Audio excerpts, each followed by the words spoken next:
நேற்று தினமலர் பேப்பர்காரன் போட்ட ஒரு கார்ட்டூனு இன்னைக்கு பெரிய பேசு பொருளாக இருக்குது. நிர்மலா சீதாராமன்ட்ட உதயநிதி காசுக்காக கெஞ்சுற மாதிரியும் ரொம்ப பவ்யமாக பிச்சை கேட்குற மாதிரியும் ஆல்மோஸ்ட் மண்டி போடாத குறையா காசுக்காக கெஞ்சுற மாதிரியும் இருக்குது அந்த கார்ட்டூனு. அந்த பக்கம் நிர்மலா சீதாராமன் நிறைய பணத்தோட திரும்பி நிற்கிறாங்க. அவங்களுக்கு பின்னாடி உதயநிதி ரொம்ப பவ்யமாக ஆல்மோஸ்ட் மண்டி போடாத குறையா காசுக்காக கெஞ்சுறாரு. ஆக்சுவலாக தினமலர்காரன் இப்படி ஒரு கார்ட்டூனை போடலன்னா தான் ஆச்சரியம், இப்படி வன்மத்தை கொட்டலன்னா தான் ஆச்சரியம். ஏன்னா தினமலருங்கிறது ஐயர்களோட நியூஸ் பேப்பர் தானே, அப்புறம் அவன் இப்படி கார்ட்டூன் போடாமல் வேற எப்படி போடுவான்? ஏன்னா ஒரு 50 வருஷத்துக்கு முன்னாடி வரைக்கும் பேருக்கு பின்னாடி ஐயரு ஐயங்காரு தீட்சிதர்கள்னு சொருகிக்கிட்டு மேல் சொட்டை போடாமல் வெறும் பூணூலை மட்டும் போட்டுக்கிட்டு நாங்கள் பிராமணா தெரியுமா அப்படின்னு பாதி அம்மனமாக பகுமானமாக பந்தாவா தெரிஞ்சுக்கிட்டு இருந்தா அவா. ஆனால் தமிழ்நாடு என்ன பண்ணுச்சு, நாங்கள்லாம் பிராமணா தெரியுமான்னு பந்தாவா சுற்றிக்கிட்டு இருந்த பிராமணாக்களை எல்லாம் பிடிச்சி அவங்க பேருக்கு பின்னாடி இருந்த ஐயரு ஐயங்காரு தீட்சிதர்களை எல்லாம் உருவி குப்பையில் எரிஞ்சிட்டு மேல் சட்டையை மாட்டி விட்டு பிராமணனுக்கும் பிராமணன் அல்லாதவனுக்கும் எந்த வித்தியாசமும் கிடையாதுன்னு ஒன்னாக்கிருச்சு. அப்புறம் இதை எப்படி பிராமணாக்கள்லாம் பொறுத்துக்குவா? பிராமணா எதை வேணும்னாலும் பொறுத்துக்குவா. பிராமணனும் பிராமணன் அல்லாதவனும் ஒன்று, பிராமணனும் பிராமணன் அல்லாதவனும் சமம்ங்கிறத அவாக்களால் எந்த காலத்திலையும் பொறுத்துக்கவும் முடியாது, தாங்கிக்கவும் முடியாது. அந்த வன்மத்தை தான் தினமலர்காரன் வாய்ப்பு கிடைக்கும் போதெல்லாம் கொட்டி தீர்த்துக்கிறான். நேற்று அவன் போட்ட கார்ட்டூனும் அந்த வன்மத்தின் வெளிப்பாடு தான். சரி, தினமலர்காரன் போட்ட அந்த கார்ட்டூனுக்கு என்னதாண்டா அர்த்தம்ங்கிறீங்களா?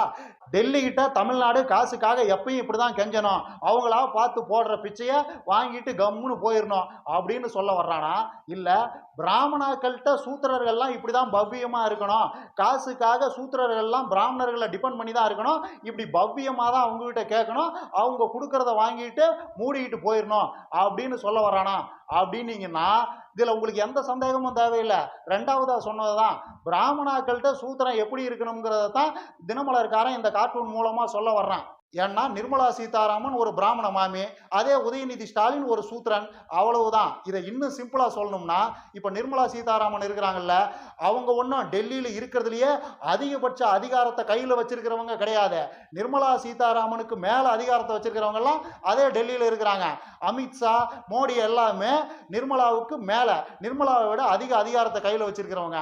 இதே தினமலர்காரன் கார்ட்டூனை கரெக்டாக போடணும்னா உதயநிதி மோடி கிட்ட கெஞ்சுற மாதிரியெல்லாம் கார்ட்டூனை போட்டு அமித்ஷா கிட்ட காசு கேட்டு உதயநிதி கெஞ்சுற மாதிரி எல்லாம் கார்ட்டூனை போட்டிருக்கணும். அவன் ஏன் போடலன்னா உதயநிதியும் அமித்ஷாவும் மோடியும் எல்லாரும் சூத்திரர்கள் தான். ஒரு சூத்திரன் இன்னொரு சூத்திரங்கிட்ட காசு கேட்டு கெஞ்சுற மாதிரி கார்ட்டூன் போடுறதுல என்ன கிக்கு இருக்குது? பிராமணாக்களுக்கெல்லாம் என்ன திருப்தி இருக்குது? ஒரு சூத்திரன் பிராமண மாமி கிட்ட காசுக்காக கெஞ்சுற மாதிரி கார்ட்டூன் போடுறதுல தான் அவங்களுக்கு அவ்வளவு சந்தோஷம், அவ்வளவு திருப்தி. இதுவே இந்த பிரஸ் மீட்டை நிர்மலா சீதாராமன் வைக்காம இருந்திருந்தாலோ, இல்ல நிதியமைச்சரா பிராமண மாமி இல்லாம வேற யாராவது பிராமணன் அல்லாதவர்கள் நிதியமைச்சரா இருந்திருந்தா தினமலர்காரன் இப்படி ஒரு கார்ட்டூனை போட்டிருக்கவே மாட்டான். இதுதான் இந்தியாவோட 2000 வருஷ அரசியல், இதுதான் அவாக்களோட 2000 வருஷ அதிகாரம்ங்கிறது.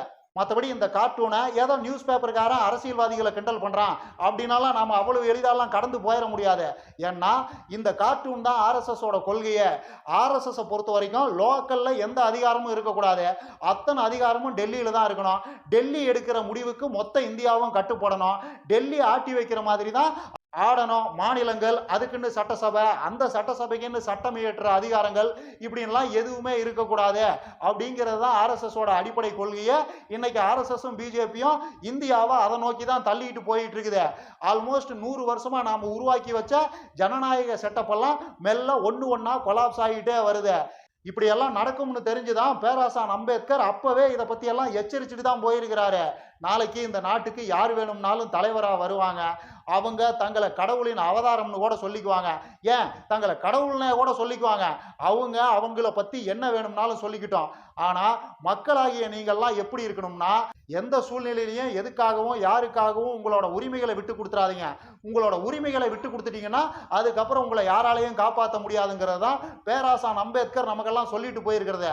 இந்த உரிமைகளை பற்றி நாம் சிம்பிளாக புரிஞ்சுக்கணும்னா, இப்போ மாட்டுக்கறி சாப்பிடக்கூடாது, மாட்டுக்கறி சாப்பிட்டா ஜெயில் தண்டனை, மாடு வெட்டினா ஜெயில் தண்டனை அப்படின்னு நார்த் இந்தியாவில் சட்டமெல்லாம் போட்டு வச்சிருக்கிறான் பார்த்தீங்களா பிஜேபிக்காரன். அதை புரிஞ்சுக்கிட்டோம்னாவே போதும். மாட்டுக்கறி சாப்பிடக்கூடாதுன்னு அவன் சட்டம் போட்ட போதே நீ யாரா என்ன மாட்டுக்கறி சாப்பிடக்கூடாதுன்னு சொல்றதுக்கு, என்னோட அடிப்படை உரிமையே இல்லைன்னு சொல்றதுக்கு நீ யாரா அப்படின்னு அந்த மக்கள்லாம் பொங்கி எழுந்திருந்தாங்கன்னா அவன் அத்தோட அடங்கியிருப்பான். ஆனா இன்னைக்கு என்ன நடந்துகிட்டு இருக்குது, அது மாட்டுக்கறியோட நிக்கல, ஆட்டுக்கறி கோழிக்கறின்னு முட்டை வரைக்கும் இன்னைக்கு அது வந்துருச்சு. குஜராத்ல எல்லாம் ஆட்டுக்கறி கோழிக்கறிக்கே அதுதான் நிலைமை. ஆட்டுக்கறி கடை கோழிக்கறி கடையவே நீங்க எங்கேயாவது ஒண்ணுதான் பார்க்க முடியும். ஹோட்டல்கள்லயே ஏதாவது ஒரு ஹோட்டல்ல தான் நான்வெஜ்ஜே கிடைக்கும். அந்த நிலைமைக்கு கொண்டு வந்து விட்டுட்டாங்க. இப்ப மத்திய பிரதேசத்திலயும் இது பெரிய பேசு பொருளா போயிட்டு இருக்குது. பப்ளிக்ல ஆட்டுக்கறி கோழிக்கறி எல்லாம் போடக்கூடாது, முட்டையவே பப்ளிக்ல வச்சு விற்க கூடாது அப்படிங்கிற ரேஞ்சுக்கு அது போயிருச்சு. இது எல்லாமே நம்மளோட உரிமைகளை பத்தின சொரணையே இல்லாம நாம எல்லாம் இருக்கிறதுனால வந்த வெனதான். இது இப்படியே போச்சுன்னா ஆர்எஸ்எஸும் பிஜேபியும் சொல்ற வேலையை தான் நாமெல்லாம் செய்யணும். அவங்க சொல்ற ஊர்ல தான் நாமெல்லாம் இருக்கணும். அவங்க சொல்ற சாப்பாட்டை தான் நாமெல்லாம் சாப்பிடணும். ஆர்எஸ்எஸும் பிஜேபியும் சொல்ற மாதிரி தான் நாமெல்லாம் சாகணும்னு கடைசியா இது அங்க வந்து தான் நிற்கும். இதுக்கப்புறமும் இல்ல லோக்கல்ல எந்த அதிகாரமும் தேவையில்ல, மாநிலம்னு ஒண்ணு தேவையில்ல, மாநில உரிமைன்னு ஒண்ணு தேவையில்ல, எல்லாத்தையும் ஜிகிட்டே கொடுத்துடலாம், ஜி எல்லாத்தையும் டெல்லியில இருந்து அப்படியே நட்டு குத்தா தூக்கி நிறுத்திடுவாரு அப்படின்னு மக்கள்லாம் நம்புனா நம்மளையெல்லாம் ஊர்ல இருக்கிற சாமியெல்லாம் ஒன்னா சேர்ந்து தான் காப்பாற்றணும். வேற வழியே இல்லை, வேற யாராலையும் நம்மளை காப்பாற்ற முடியாது. இன்னும் நிறைய பேசலாம். லைக் பண்ணுங்க, ஷேர் பண்ணுங்க, கமெண்ட் பண்ணுங்க, மறக்காம சப்ஸ்கிரைப் பண்ணிருங்க.